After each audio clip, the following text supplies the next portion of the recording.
showers and storms, and some of those storms could bring heavy rain, frequent lightning, and gusty winds. And on top of that, cooler temperatures for everyone. I'll have all those details coming up.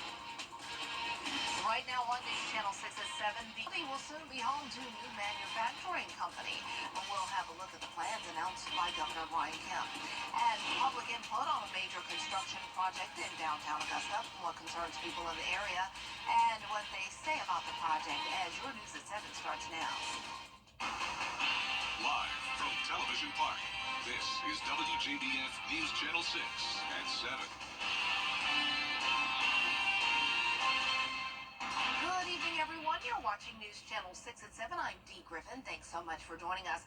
Coverage you can count on begins as all eyes are on Georgia ahead of the 2024. And time now for a first look at our weather with Chief Meteorologist Jennifer Tracci. And the rain, as soon as it came, it went away. Yes, we were just hearing it at the station, and just like that, it's gone. It's gone, It was here for like 3 minutes. Hopefully it dropped the temperatures, though. Whew. It did, and you can see behind us now, it doesn't even look like it just rained. We are seeing the sunshine again outside the station. This is our television park camera, Terry Lambert Hyundai Skyview cam. You can see the clouds out in the distance, but a decent amount of sunshine. You can definitely tell that the roads are soaked from that quick, heavy downpour. There it is now, so it's moving away from Wrightsboro Road. It's along I-20, headed up towards Martinez now. So here we are down here, so just near the light rain now. This will be pushing up towards the river, passing into Aiken County shortly. And speaking of Aiken County, we do have some heavy rain there as well along the border of Edgefield County. And outside of Edgefield and over Trenton, we also have some light rainfall. Here's the big picture, though. We really don't have a whole lot of rain other than that. Crawfordville and parts of Hancock County getting a light shower now, but even that is starting to break apart. So a lot of the rain is falling apart as it moves into the CSRA, but we will have a better chance of rain later on tonight. 89 now in Augusta, 79 though in McCormick. They had the rain earlier. 93 in Barnwell, 94 in Louisville, Aiken at 89 as well, 92 in Wrightsville, and only 85 in Edgefield. It's hotter down towards the south where it's been dry today. Heat index up to that triple-digit mark, 100 exactly in Allendale over towards Millen, 101 in Bamberg, and 104 as your feels like temperature in Louisville. Winds are coming in from the south, a bit breezy, up to around 10 miles per hour. But overall, mostly dry for now. We do have a lot more rain out to the west of us. A lot of Alabama covered with rain, and this stalled frontal boundary is to the north. So tonight we do have that chance of rain and storms each hour as temperatures fall into the low 80s by 10 o'clock, and then we'll see highs only in the upper 80s over the next several days to come. I'll have that full 10-day forecast coming up shortly, but back to you, Dee. All right, thanks so much. People who are facing physical challenges will have an easier way to access the Savannah River. An adaptive kayak launch is now at the park in North Augusta. It's thanks to a $40,000 donation from the Georgia Rehabilitation Institute. It has a step-down design to help people get into their kayaks and onto the river. Priorities is we want to start doing things on the water. So here we have now an adaptive kayak launcher that can be used whether a person's handicapped or not, but it's just another easier way to get people to say, hey, you know what, I want to get on the water. Williams says this launch is just one part of a bigger plan to attract more visitors.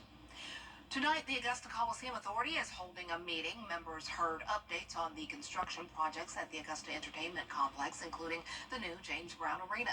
And they discussed financial and legal details, as well as a timeline for when the demolition of the JBA will begin. I'd say it'll start in probably about the next 2 to 3 months, roughly. Yeah. That all depends on the abatement of the building. There are hazardous materials that exist within the building now.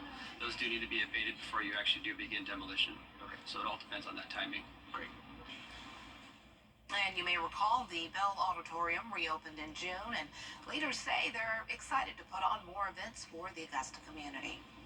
New jobs are coming to Burke County, Georgia. Governor Brian Kemp making the announcement this morning. Here's Bria Smith with the details about the Ritz Manufacturing Company coming to Waynesboro. And the good thing is Ritz is actually coming back home. They used to be here in Burke County in Waynesboro before they were bought out and transferred up to Pennsylvania. I spoke with Austin Stacy, who's the executive director of the Development Authority of Burke County. He says this is the first project in the area like this since 2019. They're going to be building some high voltage power transformers, which their facility currently in Livonia builds. it's small and medium voltage as well, which that's going to remain. They're just going to move their high voltage down here. But one of the most important parts to this project is not only the amount, but the types of jobs it will bring, like maintenance workers, technicians, operators, and more. From white collar administrative jobs to hands on the line, blue collar jobs, and it's really going to fit the demographic for this region.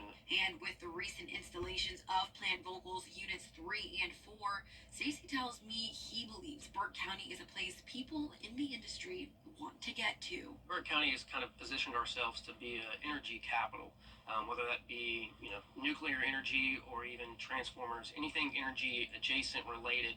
We're starting to see a big drive and inquiries here to figure out how other companies can locate.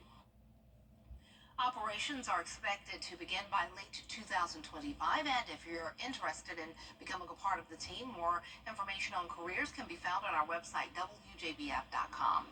The Augusta Chamber of Commerce is getting a new CEO. Sue Parr is retiring. She's served as CEO since 2005. Angie Cox will take over starting in mid-August. Cox is no stranger to the chamber. She has served as the executive vice president since 2021. Residents of Old Town and East Augusta voiced their concerns about a big construction project happening downtown.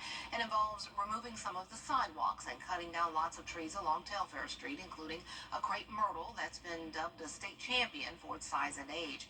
Monday night, nearly 150 people attended a public meeting led by Commissioner Jordan Johnson. Preserving the beauty and history of downtown was not the only concern. I keep hearing about revitalization, improvements, but who are these improvements for?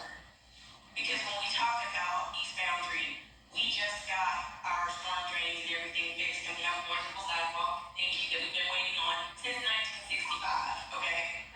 Now we're connected to Old Town. I can walk from my house down to Old Town. I don't want to do it in 109 temperature though, right? When we talk about improving the city, we talk about walkability scores. You can't walk from East Boundary to downtown when it's 110 degrees in the shade over the house shade.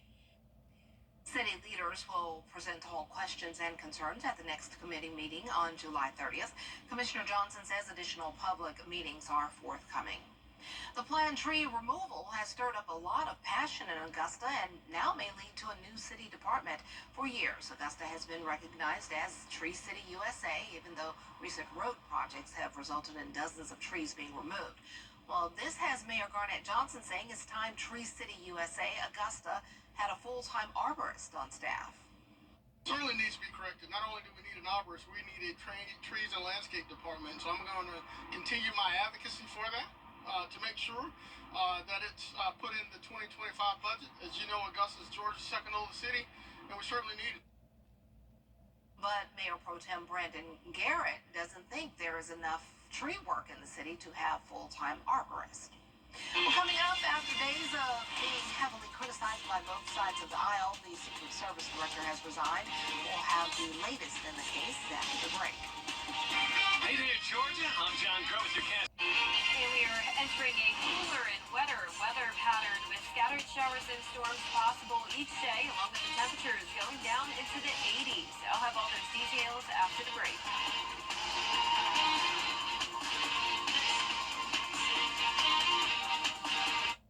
Ready to develop more? Now, your most accurate forecast with WJBF Live 5/6. Welcome back. Here's the latest on radar. We're still not seeing much rain at all. Only a few counties impacted by the showers today. And one of those counties is Richmond County, and it's now Aiken as well. The shower is right over the Savannah River, and it's now moved into North Augusta, still impacting Washington Road. That's Washington right there. There's Riverwatch Parkway. Some brief heavy rain, and then other than that, it's pretty much dry. We also have a little bit of heavier rain to the north of I-20 in northern Aiken County along the border of Edgefield, Johnston, and Trenton, surrounded by that light rain as well. And you can see it coming down here on our Terry Lambert Hyundai Skyview Cam from SRP Park. Definitely a very stormy sky. 89 degrees, still feeling like those mid-90s though. Humidity is at 55%. We have a southwest wind of 9 miles per hour. A lot of upper upper 80s, especially towards the north and west. 89 in Sparta, 86 in Washington. Still those low 90s towards the south, though, where it's been dry. 94 in Bamberg, 91 in Allendale, and 92 in Millen. Our satellite and radar showing very unstable weather all across the southeast due to this pesky stalled front that we've been watching over the past couple of days. And there's a lot of moisture ahead of it with scattered showers and storms anywhere from our area out towards Texas. And since this front is getting a little bit closer to us, it's moving a little bit, even though we call it a stationary front, that is causing a higher chance of rain tonight and some slightly higher rain chances over the next few days as well. So a lot of tropical moisture coming in with this front, high pressure to our east, and all of this setup will definitely help with our drought, but it could also lead to some isolated flooding concerns. Possibly some light showers around 7 a.m., but then dry by 10 a.m., 82 degrees, 92 by 3 o'clock with a better chance of storms in the afternoon and evening. For Saturday, going with a 50% chance of rain, afternoon showers and cooler temperatures for us, and then on Sunday, still those cooler temperatures and a slightly lower chance of rain at 30%. So I would go ahead and make those outdoor plans this weekend. Just keep an eye on radar. May need to move inside if there's a quick shower. Keep in mind that even though we have the cooler temperatures, the dew points are still going to be high in the mid-70s, so it's still going to be very humid and very wet. Tonight at 9 o'clock, that's when we'll see a bigger batch of rain move in from the west. It does look like widespread showers overnight until around 5 a.m. Then when you're headed out the door tomorrow morning, it should be mostly dry, and then we'll see a few more storms pop up in the afternoon, and then it's mostly the evening hours and overnight where we're going to get the majority of the rain over the next several days. So a lot of this won't even impact you. You can see by Thursday at 4 p.m. more pop-up showers and storms, but it won't be until late at night. This is midnight where we have that more widespread rain coming in, and all of that rain could lead to some minor flooding, especially late at night. We have that slight risk of excessive rainfall. Lows tonight will be in the low 70s, and our highs tomorrow will be in the low 90s. In your 10-day forecast showing us go down to 88 on Thursday, 87 for Friday and Saturday. Low temperature is falling into the upper 60s and lower chances of rain by Sunday. Back to you, Dee. All right, thanks so much. Well, the community coming together to help a local family. The 5-year-old son of a lieutenant at the Aiken Department of Public Safety is battling cancer.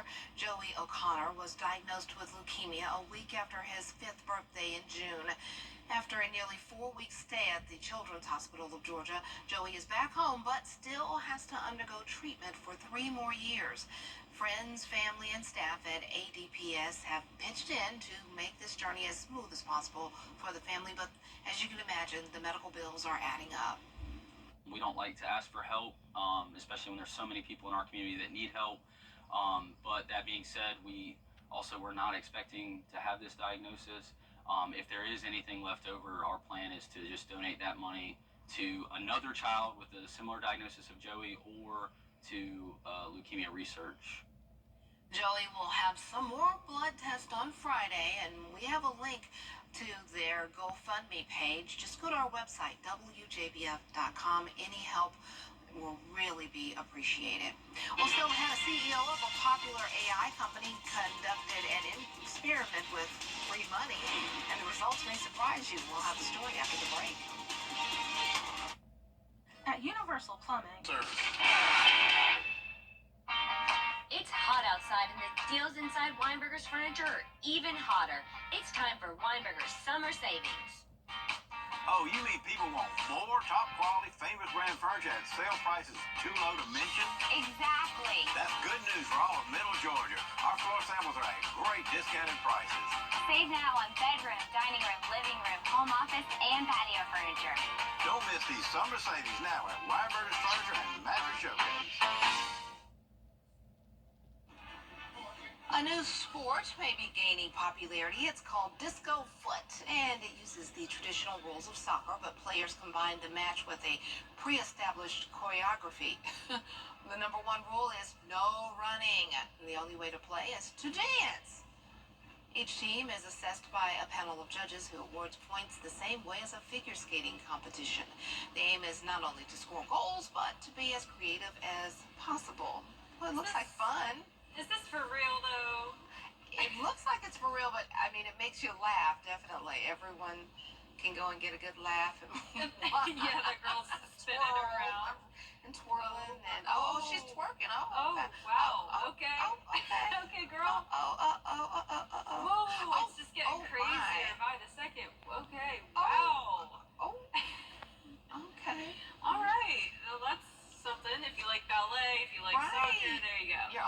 precipitation.